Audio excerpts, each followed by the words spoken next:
ॐ तपोभिक्षीण पापानां शान्तानां वीतरागिणां मुमुक्षूणामपेक्ष्योऽयम् आत्मबोधो विधीयते।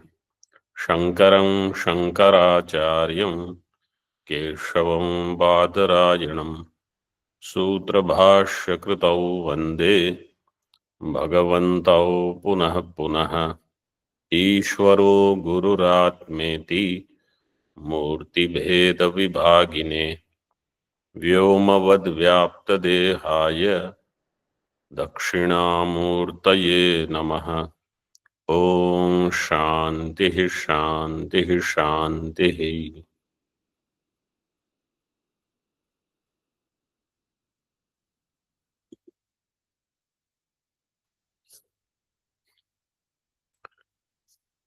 65 श्लोक तक हमने देख लिया है। कल हम विचार कर रहे थे वेदांत श्रवण से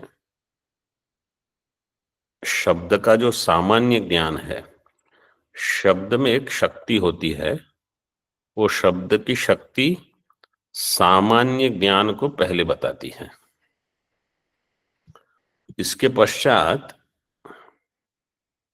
सामान्य ज्ञान के बल से हम विचार करने में समर्थ होते हैं।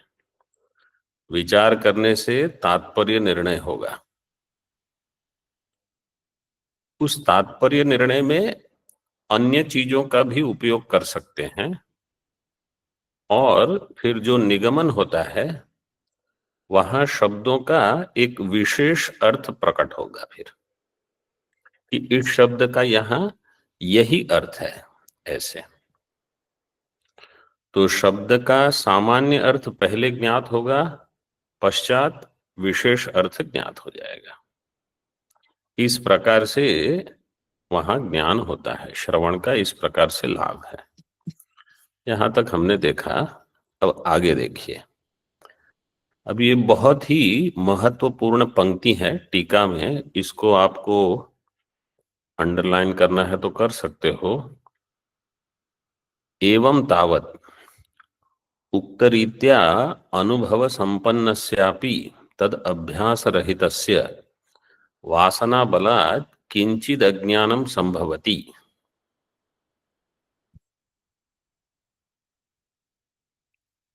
एवं तावत् इस प्रकार से उक्त रीत्या अनुभव संपन्नस्य अपि। अनुभव से कौन सा अनुभव बता रहे हैं यहां?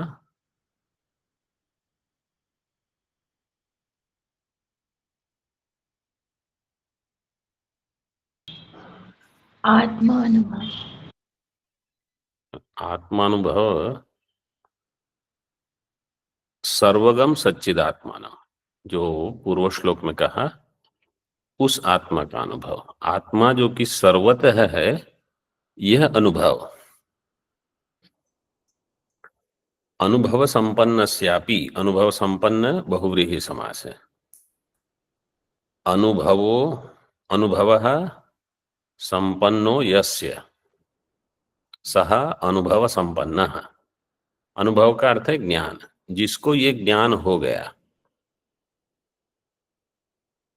तद अभ्यास रहितस्य वासना बलात् किंचिद अज्ञानम संभवति। अनुभव होने के पश्चात भी अगर अभ्यास नहीं किया, अभ्यास रहितस्य वासना बलात् किंचिद अज्ञानम संभवति,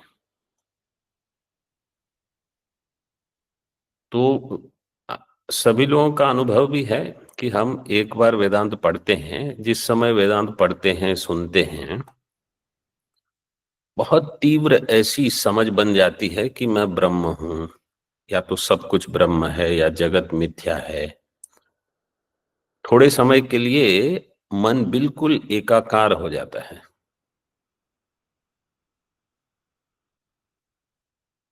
और चूंकि इसका अभ्यास नहीं रहता,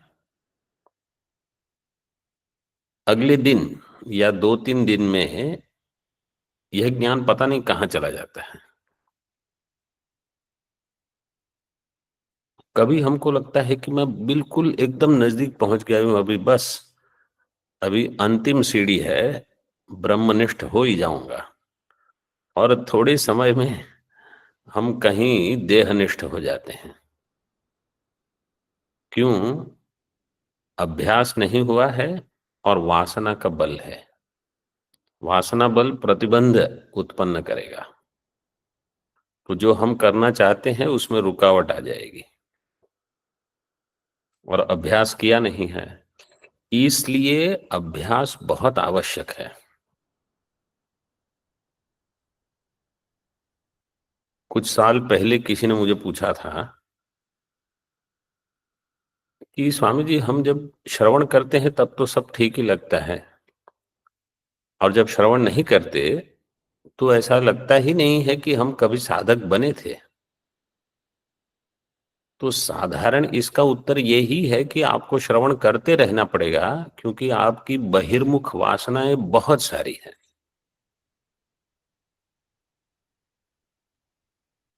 और केवल बहिर्मुख वासनाएं हो तो ठीक है, उसके साथ फिर काम, क्रोध, राग, द्वेष, ये भी बहुत सारे होते हैं। तो इनके कारण और भी प्रतिबंध आते हैं।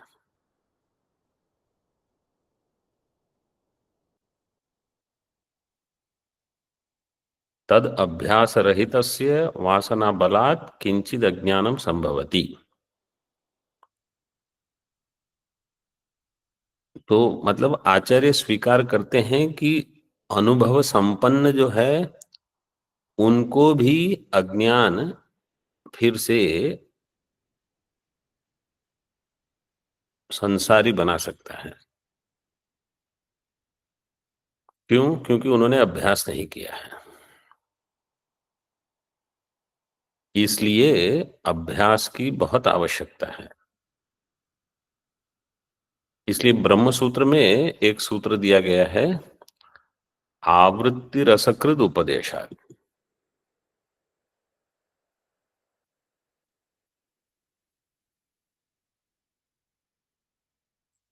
जो वेदांत का हम श्रवण करते हैं उसकी आवृत्ति करते रहना चाहिए, जब तक ये ज्ञान बिल्कुल दृढ़ न हो जाए। मतलब जब तक वैराग्य और उपरति अधिक न हो जाए। वैराग्य नहीं है, उपरति नहीं है, तो बंधन बना रहेगा फिर।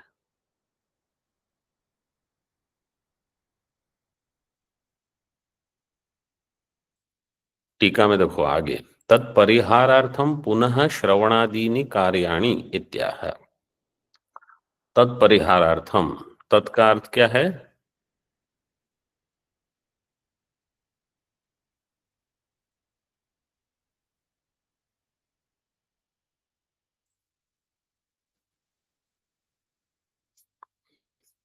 अज्ञान।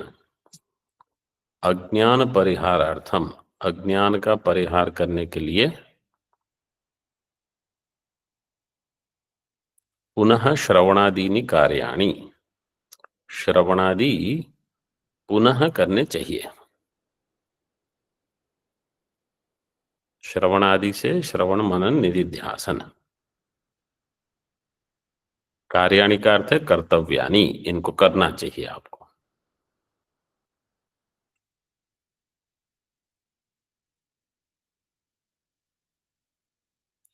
श्रवणादि विरुद्धीप्तो ज्ञानाग्निपरितापितः जीवः सर्वमलान्मुक्तः स्वर्णवदृश्यते स्वयं। श्रवणादिभिरुद्दीप्तो ज्ञानाग्निपरितापितः जीवः सर्वमलान्मुक्तः स्वर्णवदृश्यते स्वयं। जीवः सर्वमलान विसर्ग हो सकता है वहां,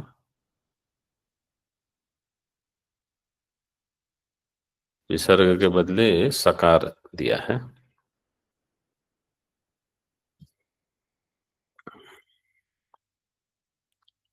श्रवणादिभिरुद्दीप्तः,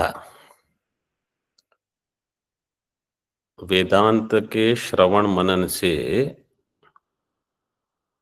पुनः पुनः ये ज्ञान जो है वो स्थिर हो जाएगा बुद्धि में। अन्यथा ज्ञान है वो अत्यधिक विचलित होता है।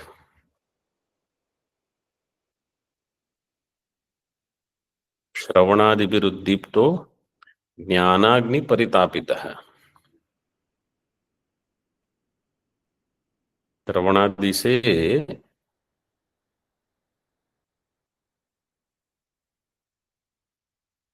आत्मा, जिसमें अज्ञान रूपी मल है, वो मल की निवृत्ति हो जाती है।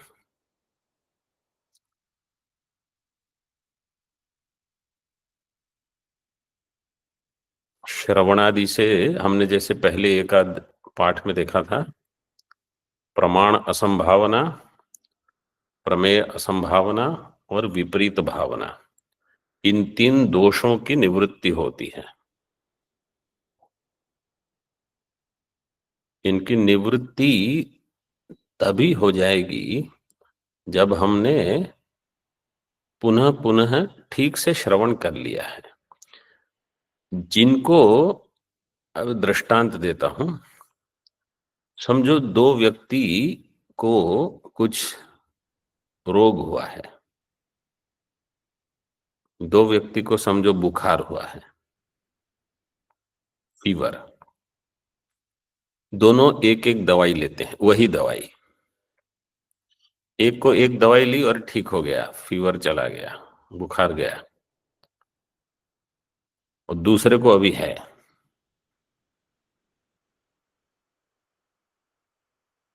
तो अब जिसको बुखार है उनको और कुछ दवाई लेनी पड़ेगी अथवा फिर से वही दवाई लेनी पड़ेगी, और जिनका बुखार चला गया है उनको दवाई लेने की आवश्यकता नहीं है। इसी प्रकार किसी ने एक बार श्रवण किया और उनका अज्ञान चला गया, उनको विपरीत भावना नहीं है, उनको कोई आपत्ति नहीं है।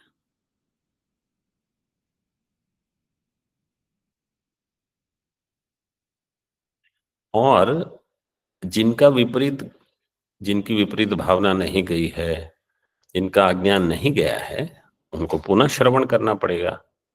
समझो दो बार करके नहीं हुआ तो क्या करना है, और एक बार करो।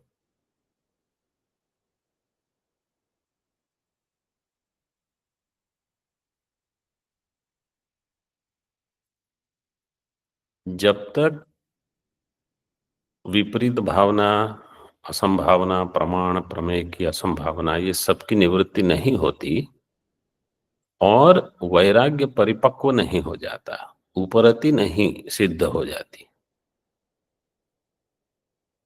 तब तक श्रवण का पूरा फल, ज्ञान का पूरा फल हमको अपने आप में नहीं दिखेगा।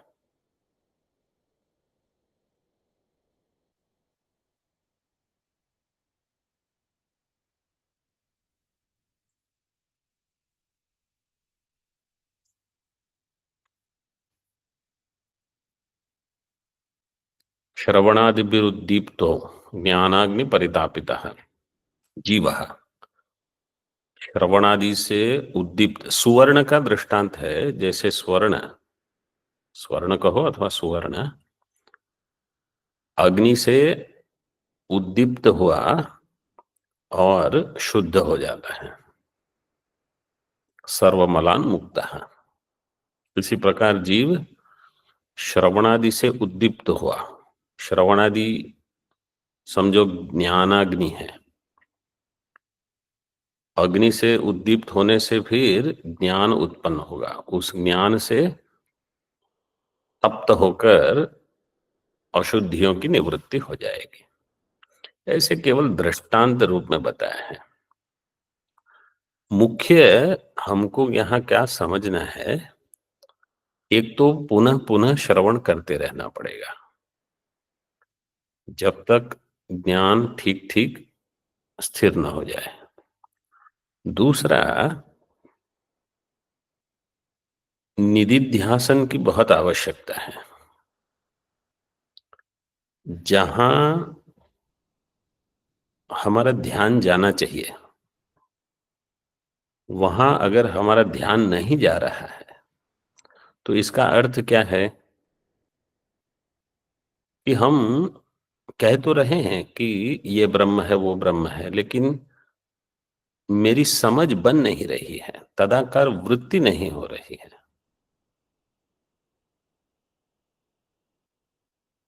जैसे समझो, दृष्टांत दे रहा हूं, किसी को कोई नाटक कर रहा है, उनको एक पंक्ति दे दी गई, उनको बोलना है मैं राजा हूं,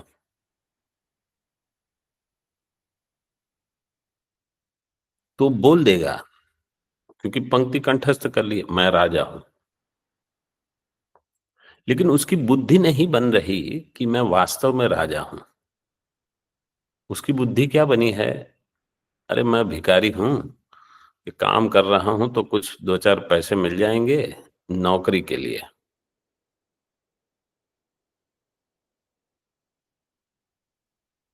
तो मैं राजा हूं, ये कहने से आपकी वो वृत्ति नहीं बन रही है कि मैं वास्तव में राजा हूं।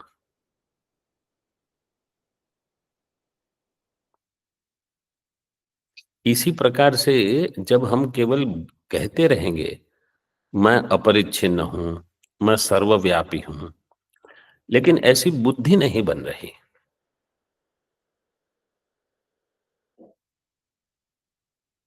तो आवश्यकता ये है कि ऐसी बुद्धि बने। आवश्यकता ये नहीं है कि हम बोलते रहें कि मैं राजा हूं, मैं सम्राट हूं, और अंदर हमको यही लग रहा है कि मैं खाली हूं, अपूर्ण हूं, भिखारी हूं।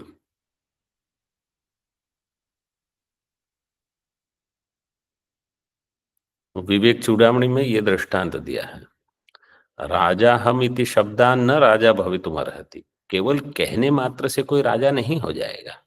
ऐसे अगर हम बोलते रहेंगे कि मैं तो ब्रह्म हूं, मैं तो ब्रह्म हूं, ब्रह्माकार वृत्ति नहीं हो रही है, इससे ब्रह्माकार वृत्ति की आवश्यकता है। तो इसलिए निधिध्यासन जो है वो एक महत्वपूर्ण साधन का अंग है, और खासकर उन छात्रों के लिए, उन साधकों के लिए जिन्होंने उपासना नहीं की है। प्राग अनभ्यासिन पश्चात निधिध्यासन। प्राग अनभ्यासिन मतलब जिन्होंने वेदांत श्रवण के पहले उपासना का अभ्यास नहीं किया है, उनको निधिध्यासन अधिक करना पड़ेगा।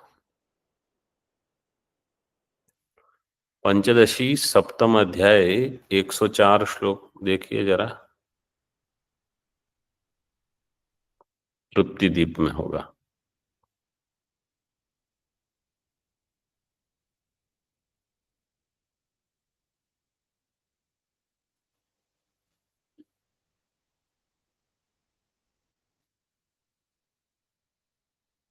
मांडुक्य कारिका में भी गौड़पादाचार्य जी ने यही कहा, आश्रमास त्रिविधा हीन मध्य मध्यमोत्कृष्टदृष्टयः उपासनोपदिष्टेयम तदर्थम अनुकंपया। वहां भी उपासना का उपदेश इसीलिए दिया गया है। तो क्यों? क्योंकि जो हीन दृष्टि वाले हैं, जिनकी समझ बहुत कमजोर है अथवा मध्यम है, उनको केवल कार्य ब्रह्म और कारण ब्रह्म यही समझ में आएगा। जिन्होंने मैं मांडुक्य पढ़ा है उन्होंने टीका में देखा होगा, ये तो देख सकते हो पुनः। मंद मध्यम अधिकारी जो है उनको कार्य ब्रह्म अथवा कारण ब्रह्म, उनसे आगे बढ़ नहीं सकते। कार्य ब्रह्म मतलब कर्मयोग करेंगे। कारण ब्रह्म का अर्थ है उपासना, भक्ति, ये उनको करते रहना पड़ेगा। उसके पश्चात ही उनकी बुद्धि बनेगी कार्य कारण विलक्षण ब्रह्म की।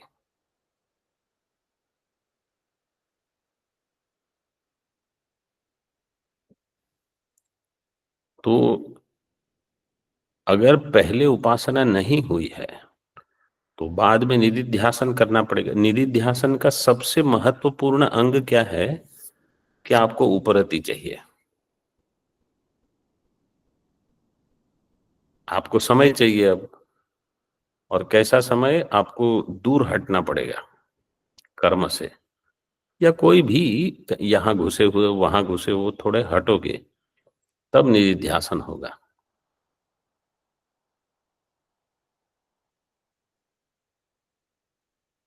प्राग अनभ्यासिन पश्चात ब्रह्माभ्यासेन। किसी को मिला श्लोक कि नहीं? विपरीत भावनेयम् ऐकाग्र्यात् स निवर्तते तत्वोपदेशात् प्रागेव भवेत् उपासनात्। 104 है। जी। 105। उपास्तयोत् एवत्र ब्रह्मशास्त्रे अपि चिन्तिताः। यही श्लोक। उपास्तयो, ये ब्रह्मशास्त्र, ब्रह्मशास्त्र मतलब जो वेदांत शास्त्र, उपनिषद। उपनिषद में भी उपासनाएं बताई गई हैं। अब हम उपासना करते नहीं हैं, करते तो नहीं, उपासना पढ़ते भी नहीं है ठीक से। हाँ, फिर आगे क्या है? प्राग अनभ्यासिनः पश्चात् ब्रह्माभ्यासेन तद्भवेत्।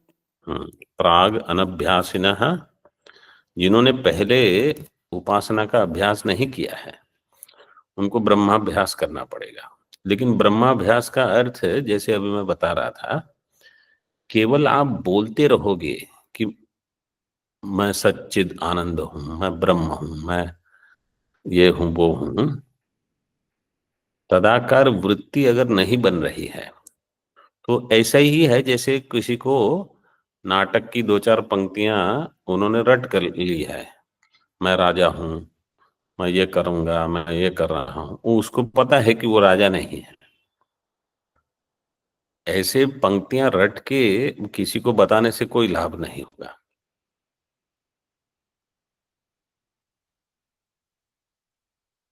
तदाकार वृत्ति बननी चाहिए।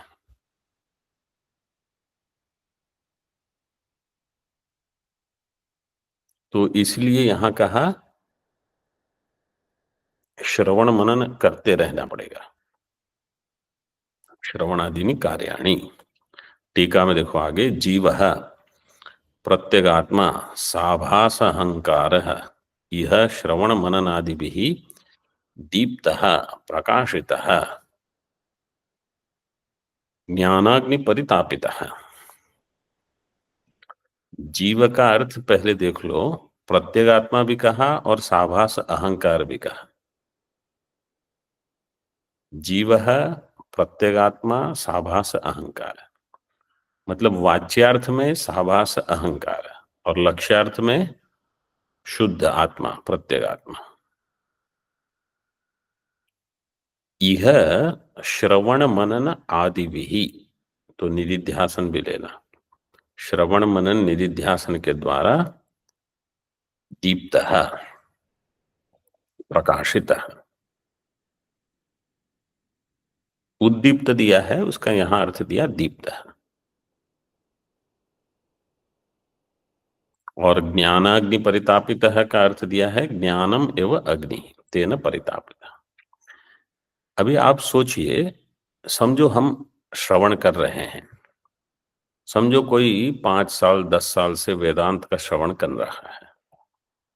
उनको कोई पूछेगा कि इस अग्नि में आप कुछ परितप्त हुए कि नहीं, समझो वो कहेंगे हाँ हाँ हो गया।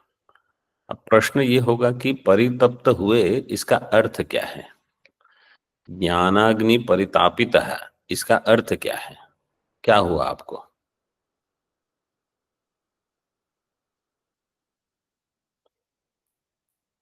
बोले बहुत सिरदर्द होता है ये वेदांत सुन सुनकर, अथवा कोई कहेगा कि बार बार हीन भावना होती है, ये क्या है?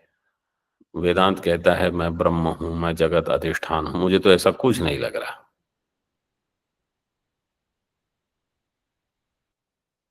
ज्ञानाग्नि परितापित है, इसका अर्थ क्या होना चाहिए, ये हमको सोचना पड़ेगा कि श्रवण मनन से कुछ मेरी वासनाएं कम होती हैं। बार बार जब हम सुनते हैं कि काम क्रोध की निवृत्ति, ये तीनों नरक के द्वार हैं, त्रिविधम नरकस्येदम द्वारम नाशनमात्मनः, काम क्रोध वियुक्तानाम यतीनाम यतचेतसाम अभितो ब्रह्म निर्वाणम। तो ब्रह्म की प्राप्ति, ब्रह्म रूप मोक्ष उनको तभी उपलब्ध है जो काम क्रोध से रहित हैं। और भगवान कहते हैं स युक्तः स सुखी नरः। तो ये सब बताने का प्रयोजन जब हम बार बार सुनते हैं तो कहीं न कहीं अंतःकरण के ये जो अंतःकरण की जो वासनाएं हैं, जो छिपी हुई हैं, काम क्रोध के रूप में कभी कभी अभिव्यक्त होती है, वहां से निकलनी चाहिए। और हमको संसार के प्रति बहुत वैराग्य हो, तो सीधे नहीं होता। वेदांत तो सुन के कहाँ बहुत लोगों को नहीं होता। तो साधु संग में रहना, एक ऐसी जगह रहना जहां वैराग्य का आप पर नियंत्रण दिया जाए। राग हो तो भी आपके पास न उसके लिए समय है, न कोई साधन है, तो आप विरक्त होके ही रहोगे।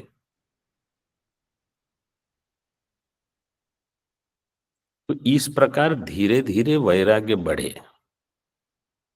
समझो, बहुत इच्छा हो कुछ भोग की, लेकिन भोग के लिए समय ही न मिले, इतने व्यस्त हो जाओ,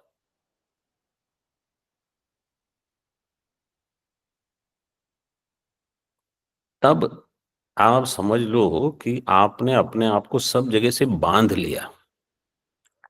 तब ये परितापित है, शोधित है, ये अर्थ घटेगा। और नहीं तो जब आपको जो करना है वो आप कर सकते हो और आपको लगता है कि अरे इसमें तो मेरा स्वातंत्र्य है, तो वो अनित्य सुख आपको नित्य सुख से वंचित कर देगा। और अनित्य सुख की जो भूख है वो तो कभी समाप्त होगी नहीं। तो आप बस उसी चक्कर में पड़े रहोगे जैसे पहले था। श्रवण के पहले भी वही परिस्थिति थी। ये 8 साल 10 साल जितना भी आप श्रवण किए हो, उस परिस्थिति वही रहेगी।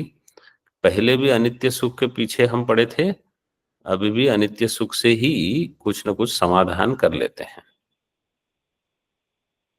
वो परितापित है, शोधित का अर्थ ये है कि जो ताप होता है उससे कहीं न कहीं अनित्य सुख से वैराग्य हो जाए, संसार से वैराग्य हो जाए।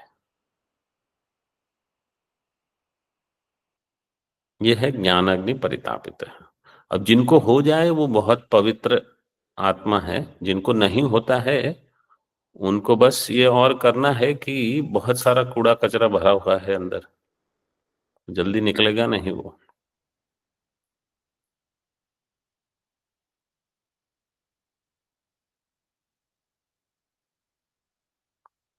किसी किसी जगह पर जहां ये कूड़ा कचरा डालते हैं,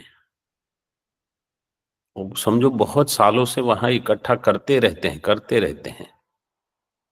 फिर एक दिन सब कचरा निकाल दिया, अब वहां से दुर्गंध चली जाएगी?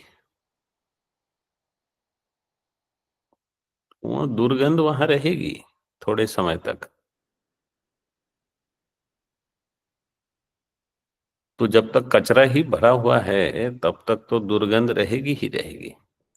तो ये हमारी परिस्थिति हो जाती, इसलिए यहाँ देखो, ज्ञानाग्नि परितापिता है, ज्ञानम एवं अग्नि ही तेन परितापिता शोधित, अग्नि से शुद्धिकरण हुआ।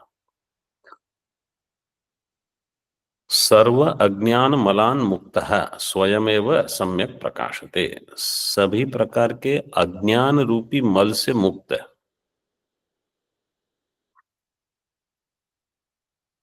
सर्व अज्ञान मलान मुक्त है, सर्व अज्ञान का अज्ञान तो एक ही है, मूला विद्या। सर्व अज्ञान आप ऐसे समझ लो, अज्ञान संशय विपर्य, तीनों तीनों से मुक्त है। मतलब अगर कोई कहता है कि मुझे शास्त्र का तो अच्छे तरह से ज्ञान हो गया, संशय, बोले संशय भी कुछ नहीं है, लेकिन विपर्य अभी भी है, तो सर्व अज्ञान मलान मुक्त नहीं हुआ। स्वयमेव सम्यक प्रकाशते, यथा अग्निना परितापितम स्वर्णम स्वोपाधि द्रव्यम हित्वा स्वरूपेण प्रकाशते तद्वद इत्यर्थः। जैसे सुवर्ण का दृष्टांत दिया है, स्वर्णम अथवा सुवर्णम अग्निना परितापितम, अग्नि से जो परितप्त सुवर्ण है, उसमें जो अन्य द्रव्य मिला हुआ है, उपाधि द्रव्य जिसको कहा, स्व उपाधि द्रव्यम हित्वा, उसकी निवृत्ति करके, उसका नाश करके, स्वरूपेण प्रकाशते, अपने स्वरूप में स्थित हो जाएगा वो। तद्वत, उसी प्रकार से यहां पर भी।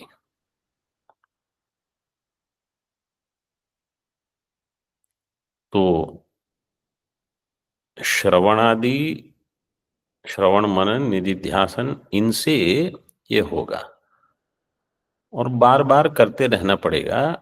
कभी ये नहीं हो कि अब बस हो गया, लेकिन इसका अर्थ ये नहीं है कि केवल वो चर्वित चर्वण करना है।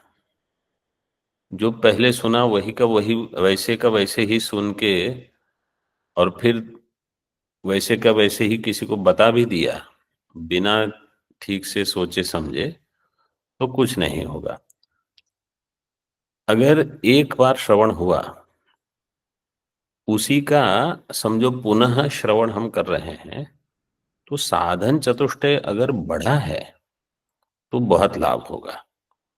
साधन चतुष्टय अगर नहीं बढ़ा है तो पुनः वही श्रवण उतना ही लाभदायी होगा जैसा पहले था।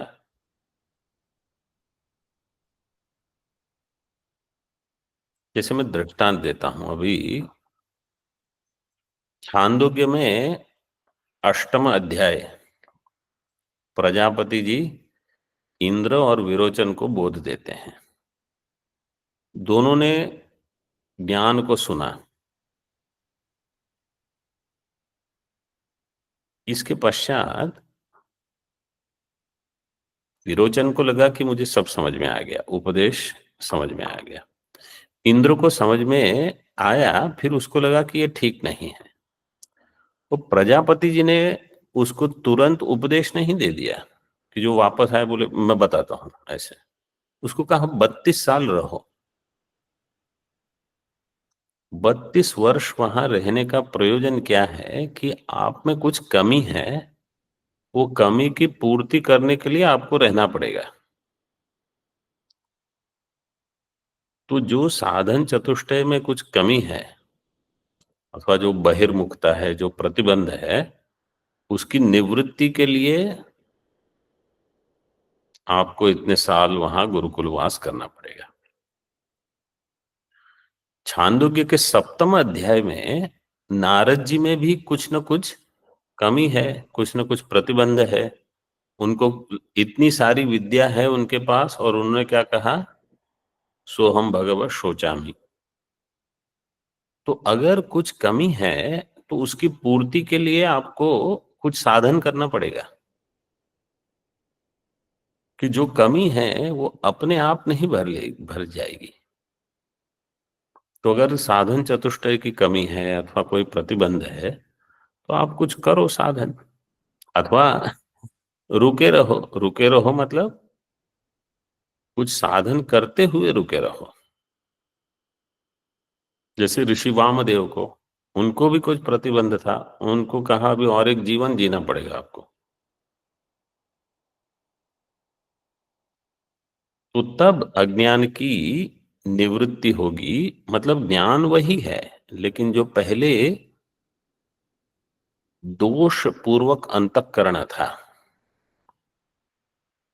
वो दोष की निवृत्ति होने से ज्ञान स्पष्ट भासता है, वो बता दिया। ओम पूर्णमदः पूर्णमिदं पूर्णात् पूर्णमुदच्यते पूर्णस्य पूर्णमादाय पूर्णमेवावशिष्यते। ओम शांति शांति शांति। शंकरं शंकराचार्यं केशवं बादरायणं सूत्रभाष्यकृतौ वन्दे भगवन्तौ पुनः पुनः। ईश्वरो गुरुरात्मेति मूर्तिभेदविभागिने व्योमवद्व्याप्तदेहाय दक्षिणामूर्तये नमः। ओम शांति शांति शांति।